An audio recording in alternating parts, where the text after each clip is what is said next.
Hey guys, how you doing? Today we are going to talk about different approaches groups in Africa used to resist European imperialism. The methods shown were so successful resistance as well as failures. Today we'll be talking about imperialism in Africa, while tomorrow we'll be talking about the resistance in Asia.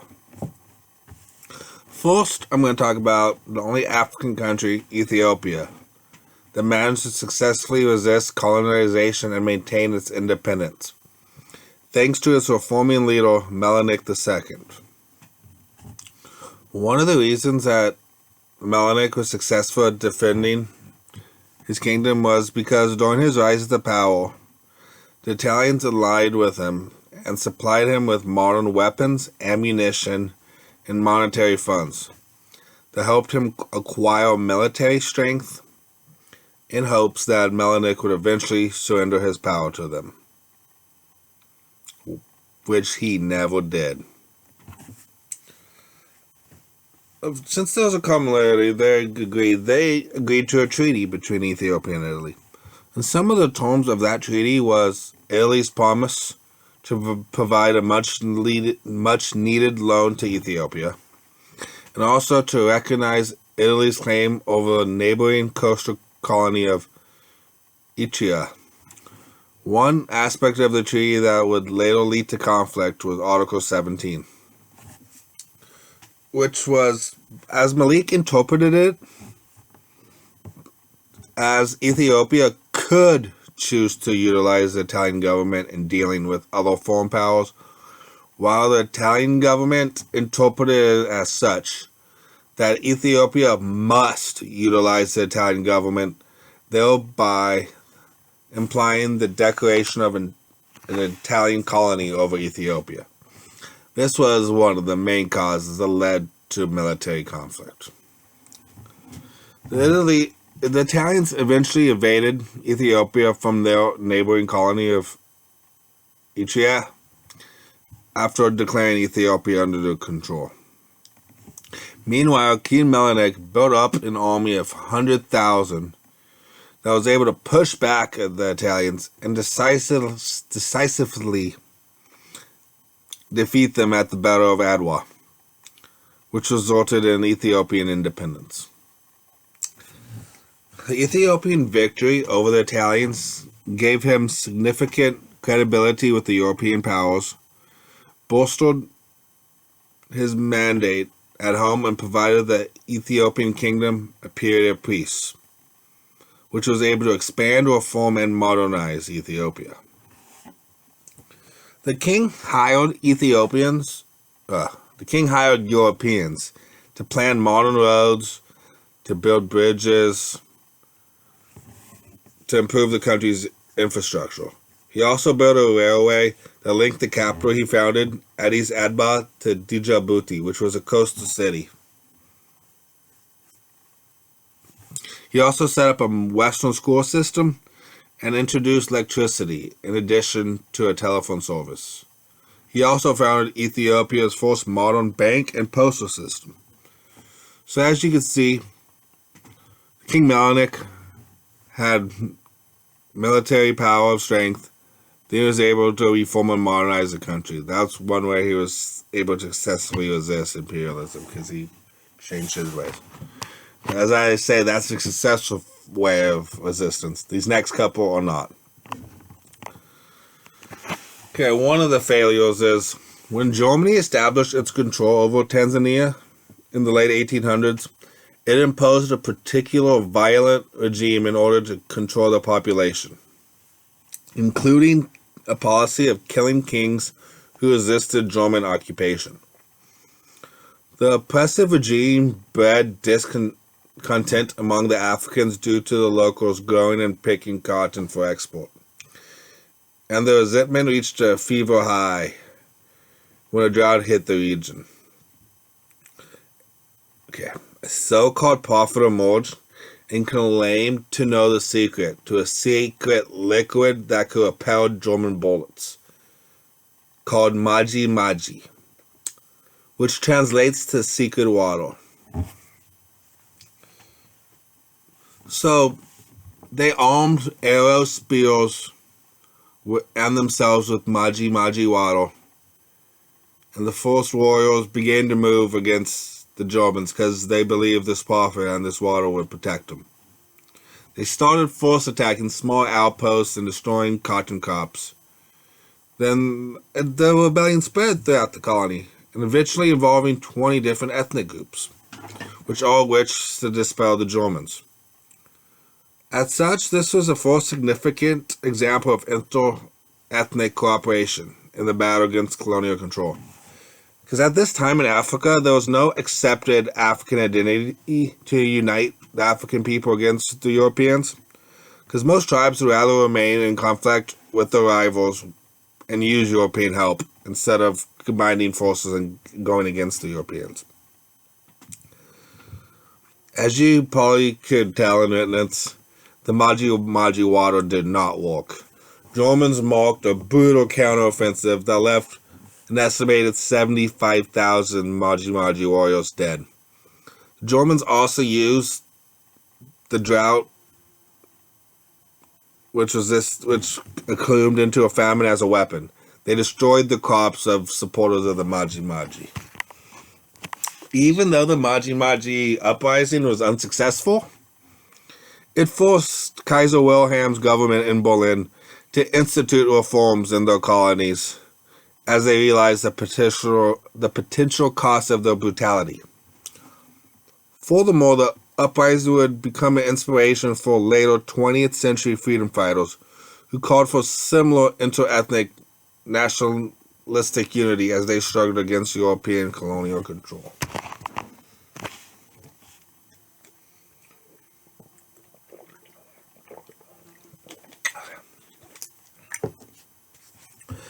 Now we're going to be moving on to South Africa, which is a couple parts. After the discovery of diamonds, the British wanted to create the Confederation of South Africa from various British colonies, Boer republics, and independent free black states. You're probably wondering, what are Boers? Boers are descendants from Dutch settlers who immigrated to South Africa in the 1700s. The British's plan for South Africa was to have a ruling white minority over a black majority, which would provide a large pool of cheap labor for British sugar plantations and mines, such as diamonds. But they concluded that the powerful Zulu kingdom stood in their way. But the British government and Prime Minister did not want a war with the Zulu. The British had other concerns at this time, because matters in Eastern Europe and India were so serious, and that a war with the Zulu could hide them from other greater or more possible troubles that are closer to home. Due to the British government not wanting war, one of the British leaders in South Africa ended up giving the Zulu king an ultimatum. The ultimatum had 13 stipulations that were impossible to satisfy. Some stipulations were just to, at that moment, disband the Zulu army, and all Zulu would become British subjects, so they could work in the plantations or mines.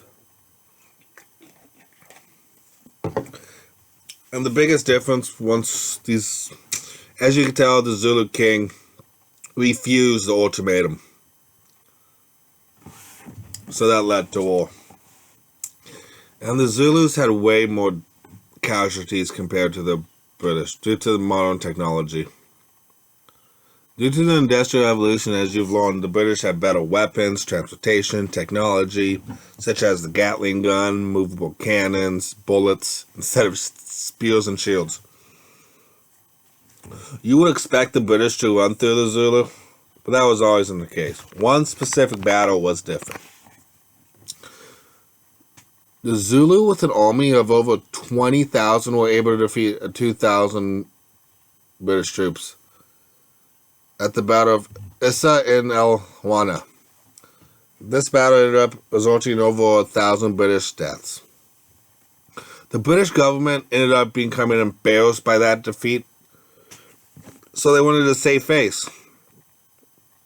Then now the British government took this war seriously and launched the British into a full-scale offensive assault, which would quickly end the war in British favor several months later. Okay, as you notice, they wanted to create more land from the Zulu land and the Boers. Now we're talking about the Boers, as the next war broke up between the Boers and the British. The war started because the Boers gave the British an ultimatum. The ultimatum was British should seize up building up their forces in Boer country region. The Boers had to refuse to grant political rights to non-Boer settlers, specifically the British, or to grant civil rights to Africans. Perhaps more importantly was the underlying question of control. Of control over the gold mines, which at this time was the international financial system, and also was the stability of the British currency, the pound, which was based on the gold standard. The war was also about British control of South Africa, and therefore its great power status. They're right. Yeah. The Boer War and the British Boer War ended up demonstrating the inadequacies of 19th century military methods. This war modernized warfare by employing modern weapons such as quick-firing rifles with magazines, machine guns such as a Maxim gun, and terrible new types of high explosives, such as lyddite, which was capable of killing everything within 50 yards of its point of destination. These new weapons put the outdated weapons of swords and spears in the rear view, and that armies must adapt to the use and defense against these new weapons. Other items that this war brought up was issues of whether conscription should be brought in. You're probably wondering what conscription is. Conscription? You're probably wondering what conscription is. It is mandatory military service. Some countries still do mandatory military service, and those countries are such as South Korea and Israel still require their citizens to serve in the military. And also, later in the war, guerrilla warfare started becoming a problem. And to combat these guerrilla warfare tactics, the British created the use of concentration camps for Boer or black civilians. As you can see, this was one failure that sadly had to happen again, which was after the aftermath of this war. The Cape Colony and the Boer republics were united by the British into the Union of South Africa. For the next 50 years, the Union of South Africa Constitution set up a government ran by whites and created an institutional system of racial segregation called the Apartheid, which would remain in force until 1993. You're probably wondering, well, there was some small resistance occurring at this time, but the only thing that was starting to gain some traction was civil rights movements by the ANC. During this, the United Nations stopped giving foreign aid and weapons to South Africa. And as I said, things didn't start to change until the civil rights movement, which allowed Africans to join unions, have property rights in certain areas, and have universal suffrage, which is full voting rights. It fully didn't end until Nelson Mandela became the first black president of South Africa. So now we're just gonna, this last slide is just a review of the top. It talks about how Ethiopia was the only success against imperialism because their ruler reformed and modernized the country, while failures of the resistance of imperialism was the Maji and their belief of the sacred water would help protect them. and what happened in South Africa between the wars of the Boer, the Zulu, and which followed, that they were unequipped for battle, and then the apartheid followed. This was the resistance of imperialism in Africa. Tomorrow I'll be discussing the resistance of imperialism in Asia.